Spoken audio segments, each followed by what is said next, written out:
Olá, eu quero cumprimentá-lo. Meu desejo é que você esteja na paz e na graça de Cristo Jesus, o nosso Senhor, o nosso Salvador. É uma alegria imensa poder, nestas semanas aqui, estar ministrando uma série intitulada Comunhão do Espírito Santo. Então, estamos falando sobre a comunhão do Espírito Santo. E já temos ministrado aqui que quando você crê em Cristo Jesus, quando você recebe Jesus como teu Senhor, como teu Salvador, como aquele que perdoa os teus pecados, você nasce de novo. Porque em João capítulo 1, versículo 12 diz: todos quantos receberam, creram em Cristo Jesus, Deus deu-lhes o direito, o poder de serem feitos filhos de Deus. Então, se torna filho de Deus, o Espírito Santo habita dentro de nós e aí então nós temos os frutos do Espírito Santo. Os frutos da nova natureza, natureza cristã, natureza divina que habita em nós. Mas precisamos de uma segunda experiência com o Espírito Santo. E essa segunda experiência é quando o Espírito Santo vem sobre nós. E aí alguns grupos chamam isso de batismo no Espírito Santo. Somos batizados no Espírito Santo. E quando o Espírito Santo vem sobre as nossas vidas, ele manifesta 9 dons. A Bíblia diz que as manifestações do Espírito, então são manifestações, são dons do Espírito Santo. E como Deus tem os seus atributos de onisciência, onipresença, onipotência, da mesma forma, esses 9 dons, eles estão classificados dentro desses atributos de onisciência, de onipresença, de onipotência. E nós já estudamos aqui os dons de onisciência, que é a palavra da sabedoria, a palavra do conhecimento, o discernimento de espíritos. Já estudamos aqui os dons de onipotência, que é fé, dons de curar e operação de maravilhas. E hoje, com a graça de Deus, queremos ver os dons de onipresença, que são línguas estranhas, profecias e também interpretação de línguas. Línguas estranhas. A palavra de Deus, ela fala várias vezes sobre esse dom de línguas dado a nós pelo Espírito Santo. Ali em Atos capítulo 2, eles começaram a falar em outras línguas que eles nunca aprenderam. E o texto diz que havia pessoas ali de muitas nações da terra, naquela festividade de Pentecostes que os judeus estavam celebrando. E aí muitos ouviram falar na sua própria língua das maravilhas de Deus. Essas línguas que os 120 que estavam ali no cenáculo começaram a falar, eles não aprenderam, eles não foram na escola, não foram educados por pais, por amigos, não. O Espírito Santo concedia que eles falassem. Da mesma forma, nós encontramos as manifestações de línguas em tantos lugares. O próprio Jesus, em Marcos capítulo 16, diz: aqueles que creem em meu nome, eles falarão novas línguas. Judas, ele diz que devemos edificar a nossa santíssima fé, falando em línguas. O apóstolo Paulo, ele diz aqui em Coríntios 14, eu falo em línguas mais que todo mundo. Ele diz assim, aquele que ora em línguas, ele ora bem, ele fala em mistérios com Deus. A mente dele não entende, ninguém entende, mas ele fala em mistérios com Deus. E aí nós chamamos isso de línguas de edificação, chamamos isso de línguas de comunhão, Tem variedades de línguas, tem línguas que as pessoas entendem, tem línguas que ninguém entende, é você e Deus falando dos mistérios. E nós somos edificados na oração de línguas. Mas pastor, se nós estamos numa igreja e as pessoas começam a orar em línguas, o apóstolo Paulo já normatizou isso. Ele disse, se houver interpretação para essas línguas, então que alguém interprete. Se não houver interpretação, que a pessoa fale baixinho, fale consigo mesmo. Ele diz, não proíbam.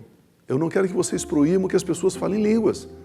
Porque aquele que ora em línguas, ele ora bem, ele fala de mistérios, ele fala em mistérios com Deus. Então, o dom de línguas, ele gera edificação, construção, fortalecimento, robustecimento da nossa fé. Temos aqui também, então, o dom que é a interpretação das línguas. Esse dom precisa do dom de línguas para ele ser executado. Então, alguém orou em línguas, então Paulo diz assim, ore também para que possa interpretá-la, para que você possa conhecer essa mensagem misteriosa que está sendo falada em línguas estranhas. Então, nós precisamos falar aliás, interpretar essas línguas. Se não houver interpretação, o apóstolo Paulo foi muito claro. Ele diz, então ore sozinho, ore em silêncio, ore com você mesmo, E se você estiver numa igreja, ore mais baixo, E deixe que a celebração, deixe que o culto continue. Então, a interpretação dessas línguas estranhas para trazer edificação para as pessoas e para que todos possam ser robustecidos, fortalecidos também na sua fé. E temos aqui a interpretação da língua, depois profecia. Queridos, o dom de profecia, aliás, o dom de língua, de profecia e interpretação, parece que os dons de onipresença, parece que são aqueles que mais causam debates e argumentações favoráveis, contras, isso e aquilo, e tão desnecessário,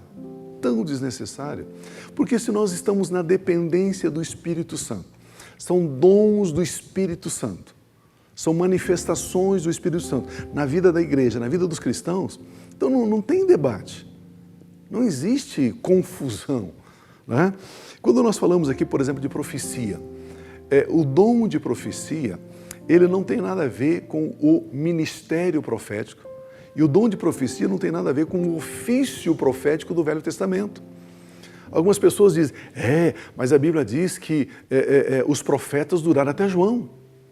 Claro, João Batista foi o último profeta do ofício profético, conforme Samuel, conforme Daniel, enfim, conforme Davi, né? Conforme Abraão, a Bíblia diz que ele era profeta. Então nós estamos falando ali de ofício profético. Existe também agora o ministério profético, dentro dos 5 ministérios, ok? Que é o ministério apostólico, o ministério de ensino, o ministério de evangelização, pastoral e também o profético. Outra coisa, é um outro tema. Isso aqui são dons de profecia. E dom de profecia, meu irmão, não é para guiar a vida de nenhuma pessoa. Nós não somos guiados por dons de profecia, não. A palavra de Deus diz que o dom de profecia, ele está alicerçado num tripé: edificação, consolação e exortação. Então, o dom de profecia, ele consola, ele edifica, ele constrói e ele exorta. Lembrando que a palavra exortar no grego é erguer. A pessoa está caída, aí, através do dom da profecia, ela se levanta. Exortar não é dar varada, não é dar paulada em ninguém. Isso não é exortar. Exortar é erguer. Exortar não é repreender, é erguer. Então, o dom de profecia, ele tem que estar construído, alicerçado nesses três pilares. Na exortação, na edificação e na consolação. Aqui não diz que você vai guiar a vida de ninguém. Eis que te digo, servo, terminou o seu tempo aqui, eu vou te levar. Não. Não é para arrumar namorada, não é para vender casa, não é para mudar de cidade. Não. As pessoas confundem, como eu disse, com a palavra do conhecimento. A palavra do conhecimento de Deus é uma outra coisa. O conhecimento, sim, está ligado a passado, presente e futuro. Mas a profecia, não. E a profecia, ela não precisa estar ligada com o dom de línguas estranhas. Então, se eu falo em línguas e aí eu interpreto, isso é igual a profecia? Não necessariamente. Pode ser, até pode, mas não necessariamente. Muitas vezes o seu pastor na sua igreja, ele está pregando, em muitos momentos ele está profetizando. Ele está edificando, ele está consolando e ele está exortando, está erguendo. Ele está usando o púlpito e está profetizando. E não tem ali nenhuma manifestação de línguas. Precisamos entender como funciona o dom de profecia. E aqui então nós temos os dons de onipresença. Dom de onipresença. Tudo isso visa efetuar mudanças. Tudo isso é para a edificação. Tudo isso é para o conforto. Tudo isso é para o consolo do corpo de Cristo, da igreja. Aqui está o sobrenatural da igreja. Os dons do Espírito Santo para fazermos a obra de Deus. Os frutos do Espírito Santo para sermos uma nova criação, para expressarmos a natureza, o caráter divino através das nossas vidas. E diz que coisa fantástica, que coisa mais linda isso, o Espírito Santo. E aí a consolação do Espírito Santo, a comunhão do Espírito Santo, a presença do Espírito Santo nos guiando. Lembrando que o Espírito Santo não é uma energia, o Espírito Santo não é uma força, o Espírito Santo é uma pessoa. E como pessoa, Ele nos ama, Ele fala conosco, Ele cuida de nós, Ele quer nos ouvir, Ele quer que tenhamos relacionamento com Ele. Espírito Santo de Deus. Pense a respeito disso, que que você neste ano, que você a partir dessas ministrações, possa olhar o Espírito Santo e ter tempo com Ele, tempo de conversa com Ele, pedir para que Ele oriente você na palavra, nos mistérios do reino de Deus, como disse Jesus, que a nós é dado conhecer os mistérios do reino. O Espírito Santo, Ele quer nos guiar. Amém? Que você continue edificado na palavra de Deus. Se você quiser mandar um e-mail para nós, por gentileza, tenha liberdade. Você pode mandar para abatv@aba.org.br. Se você quiser compartilhar esse link com outros amigos, outras pessoas, faça isso. Faça isso, eu sei que elas também serão edificadas com a palavra de Deus. Vamos orar? Pai Celestial, obrigado. Obrigado porque nós temos a pessoa do Espírito Santo habitando dentro de nós e habitando sobre nós. Obrigado, Espírito Santo, porque o Senhor é aquele que nos guia em toda verdade. Espírito Santo, o Senhor é o nosso consolador. Espírito Santo, é a sua presença dentro de nós, sobre nós, que faz toda a diferença.